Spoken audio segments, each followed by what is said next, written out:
Evangelística Alberto Motesi presenta que la verdadera iglesia del Señor se levantará poderosamente, será la sal, la luz. Esperanza Hoy. Amigos, bienvenidos a Esperanza Hoy.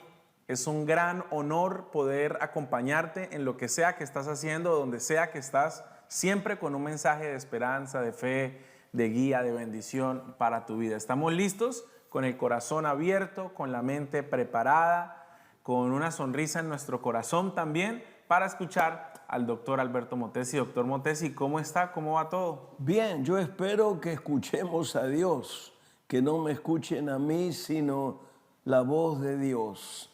Desde temprano esta mañana amanecí con escrituras que me hablaron de esperar en el Señor. Y es lo que quiero compartirte, quiero animarte a que hagas.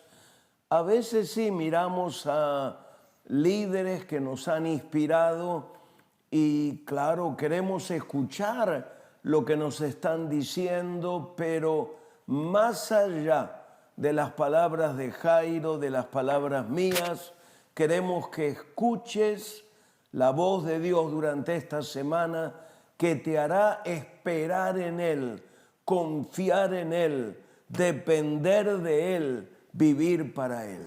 Y una de las cosas que más me ha gustado, doctor Motesi, es poder conversar de diferentes temas bíblicos. Hemos tenido, por ejemplo, Colosenses, hemos hablado de Efesios, hemos hablado del Salmo 23. Son semanas bíblicas donde siempre motivamos a la gente. ¿Y qué tal si tomamos notas? ¿Qué tal si tenemos preparada nuestra Biblia? Volvemos a escuchar estos programas porque definitivamente hemos aprendido mucho, hemos crecido mucho y estoy súper emocionado porque esta semana vamos a estar hablando de una carta muy especial que es Segunda de Pedro. Y digo muy especial para mí, pues por Pedro, porque Pedro fue tan único. Pedro, en medio de su temperamento y de tantas cosas, hace esta persona esta carta muy especial, porque yo siento que tengo mucho de Pedro, doctor Motesi. Bueno, estudiamos hace un tiempo la primera de Pedro, pero también está la segunda carta de Pedro, que tiene cosas muy importantes para comunicarnos. Creo que todos tenemos algo de Pedro: enojones, carácter fuerte, traicionamos a veces al Señor, pero queremos ver cómo está funcionando Pedro ahora en esta etapa de su carrera, una etapa de madurez, una etapa cuando ya pasó por el fuego de muchísimas experiencias diferentes. Doctor Motesi, y ahí es cuando entonces entramos a la segunda carta de Pedro, que empieza con un tono bastante inspirador, pero también bastante desafiante, correctivo. ¿Y cómo comienza Pedro su segunda carta? ¿Cómo es que él aborda este tema para continuar esta conversación? Comencemos con el verso número 2. Verso 2, ¿verdad? Gracia y paz os sean multiplicadas en el conocimiento de Dios y de nuestro Señor Jesús. Claro, antes que eso, Él se presenta como siervo y apóstol, no solo como apóstol. Me encanta que antepone la palabra siervo, que en el original bíblico literalmente es esclavo. Lo primero que aparece ante mis ojos es un hombre muy usado por Dios, pero que tiene una conciencia de ser esclavo del Señor. No está diciendo, cuidado, escúchenme, soy el gran apóstol que estuve en el monte de la transfiguración, que fui usado ante multitudes. Él lo primero que dice es: soy esclavo de Cristo. Y en el verso 2 comienza con el saludo clásico que usa él, que era típico en aquella época, una expresión griega y una expresión hebrea: la gracia y la paz del Señor. Y dice claramente: en el conocimiento sean multiplicadas estas bendiciones en el conocimiento de Dios y de nuestro Señor Jesucristo. Es interesante que Jairo en el original bíblico dice en el conocimiento correcto y exacto de Dios. Ahora, ¿por qué? Porque la segunda carta de Pedro está dedicada a alertar a los hermanos acerca de falsos maestros que se estaban levantando. Y Pedro está diciendo, les deseo la gracia, les deseo la paz, que sean multiplicadas y que sean multiplicadas no en cualquier cosa, sino en el conocimiento preciso y exacto del Señor. Estaban apareciendo maestros que exaltaban la participación de los ángeles, por ejemplo, de una forma más allá de lo que la Escritura enseña. Estaban manifestándose los primeros agnósticos, estaban negando la deidad del Señor Jesús. Y Pedro alerta al pueblo de Dios y está señalando desde el principio de la carta que el centro de todo es el Señor Jesús. Maravilloso. No son las filosofías humanas, no son las disquisiciones filosóficas, teológicas, no son nuestros pensamientos, es Jesús. Cuando uno mira todo el Nuevo Testamento, el centro es Jesús. No son las grandes doctrinas que a veces envuelven a hermanos, los atraen, son atraídos por muchas manifestaciones visibles. En algunos lugares hay grandes manifestaciones que llaman la atención, y Pedro está diciendo no son ni doctrinas ni manifestaciones espectaculares, es Jesús. Él es el centro de todo, el Evangelio es Jesús. Escuchándote me recuerdo mucho la situación de Pablo con Colosenses, y de hecho lo estuvimos conversando aquí, doctor Motesi, que era una situación similar, era como una situación de una corrección, pero ¿por qué es que ¿por qué nos tenemos que dejar corregir de otro hombre si la relación con Dios es personal? ¿Por qué no viene Dios y a mí mismo me corrige? Si se supone que mi relación es con Dios, ¿por qué entonces un hombre me tiene a mí que decir cómo relacionarme con Dios? Bueno, no es cualquier hombre, es un siervo de Dios. Todos necesitamos, hasta el predicador más experimentado. Billy Graham tenía un pastor. Estuve ahora con un ministerio este fin de semana en inglés. Él es sobresaliente, el líder de ese ministerio, escritor de muchos libros, pero allí me presentó a quien era o quien es su consejero, otro pastor de otra ciudad. Creo que no estamos hablando de un hombre común, estamos hablando de un esclavo de Cristo. Estamos hablando de un apóstol llamado por Cristo, y para agregarle la cereza al postre de crema, fue uno de los tres que estuvo en el monte de la transfiguración. Para mí eso tiene un sello de autenticidad apostólica extraordinario.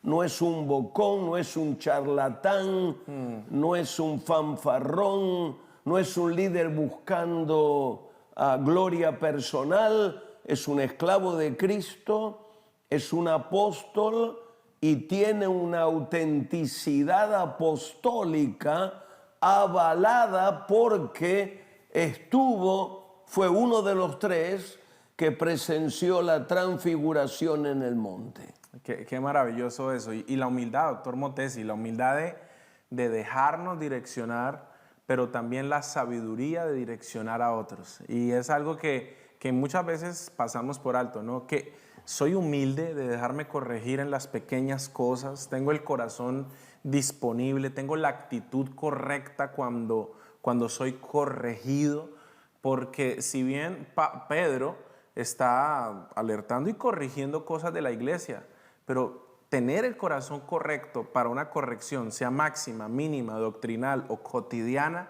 eso también requiere, doctor Motesi, mucho de nosotros. Pedro fue exhortado por Pablo. Pedro también recibía admonición de parte de otro. Es decir, ninguno está exento. Nos dependemos unos de los otros.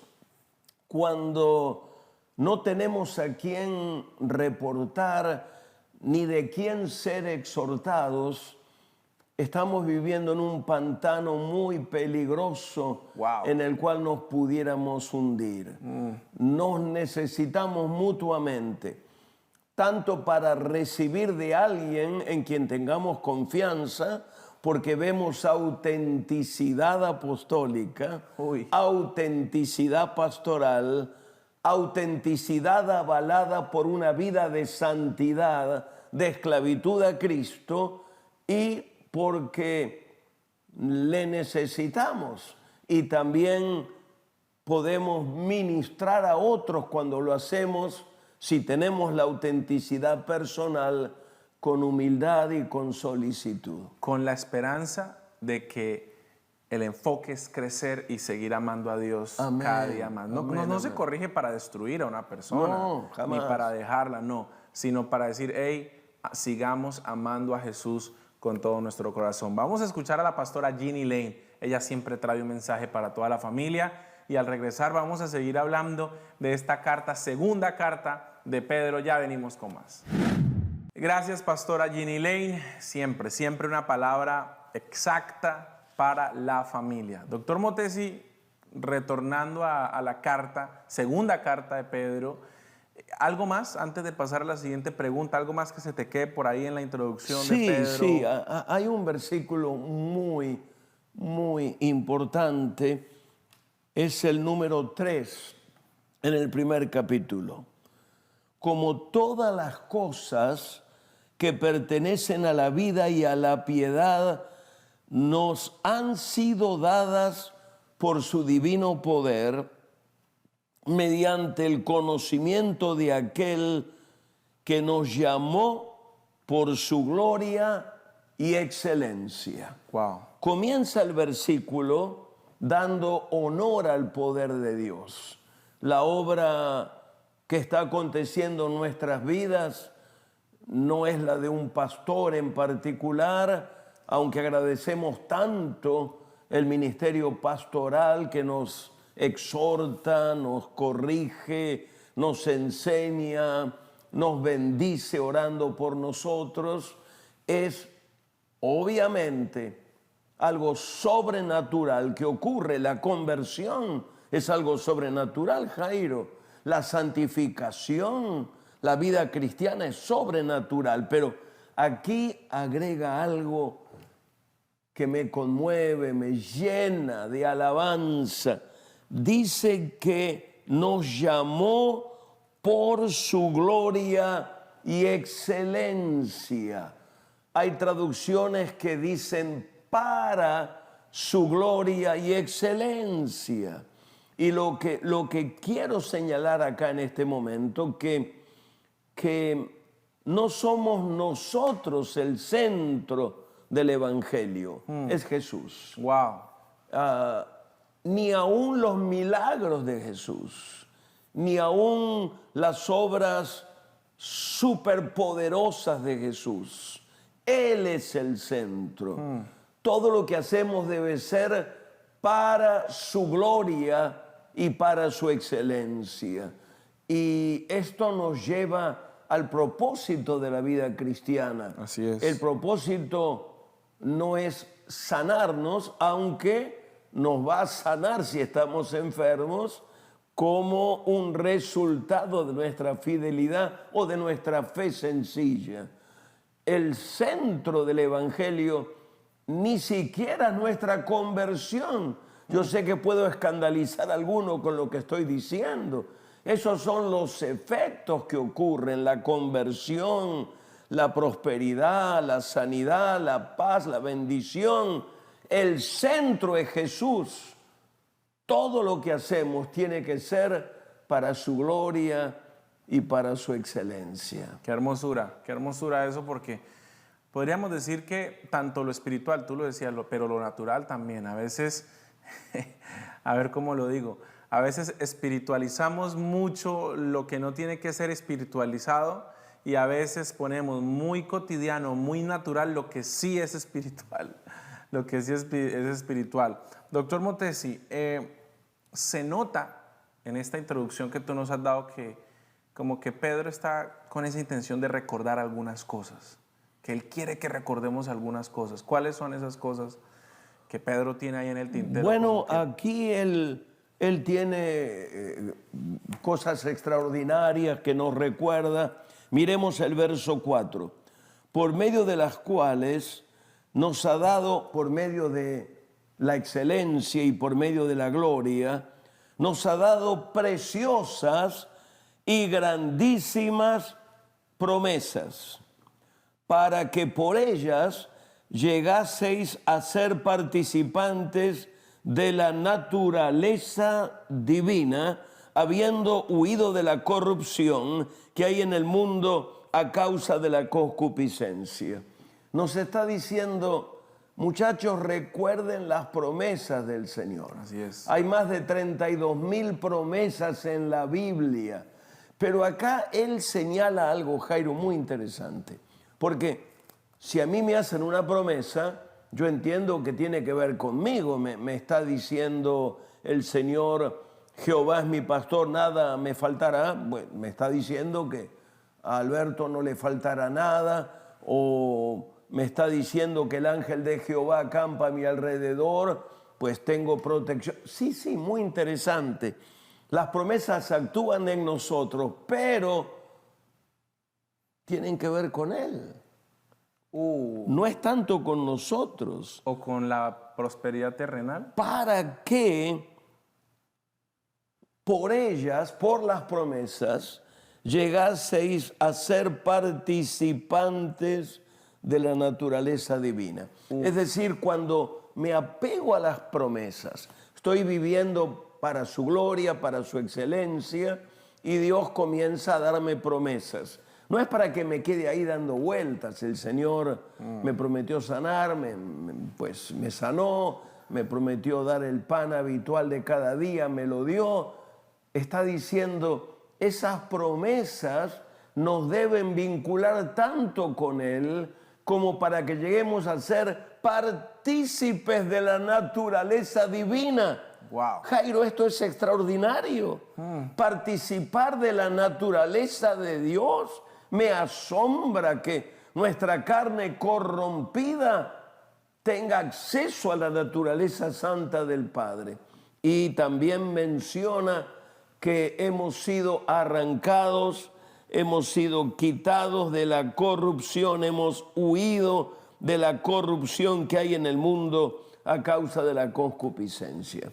Es algo formidable, es algo, si le amamos a Él, si lo hacemos para su gloria, para su excelencia, viene promesas del Padre a nosotros. Y por vivir esas promesas comenzamos a ser partícipes de su naturaleza. Doctor Motesi, ¿qué opinas de esta frase? Quiere decir que las promesas de Dios no existen para la gloria de mi beneficio personal, sino que las promesas de Dios existen para acercarme más a Dios. Creo que sí, es lo que Pedro está diciéndonos. Porque yo digo, bueno, Dios me va a sanar y Dios me sana y quedé yo como con ese beneficio. Y nos han dicho que las promesas son eso, son mi beneficio personal. Pero lo que Pedro nos está diciendo me vuela la cabeza, porque la promesa está para tu vida, para participar de esta naturaleza divina. Claro, claro. Es decir, tenemos un evangelio muy de niños. Señor, dame, Señor, bendíceme, Señor, prospérame. Sí, está bien. Y Dios nos mira como bebitos que necesitamos el biberón todavía para sobrevivir como cristianos. Nuestro enfoque es Jesús.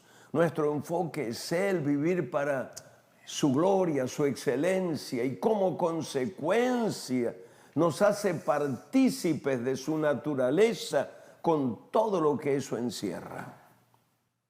Tremendo. Apenas arrancamos esta primera parte de la carta de Segunda de Pedro. Nosotros nos vamos con conclusiones, pero toda esta semana vamos a continuar aquí en Esperanza Hoy con este maravilloso tema.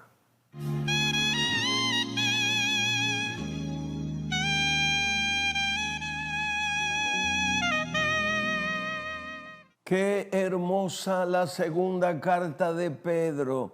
Hay tanto para compartir. Escucha estos versículos. Añadid a vuestra fe virtud, a la virtud conocimiento, al conocimiento dominio propio, al dominio propio paciencia, a la paciencia piedad, a la piedad afecto fraternal y al afecto fraternal amor.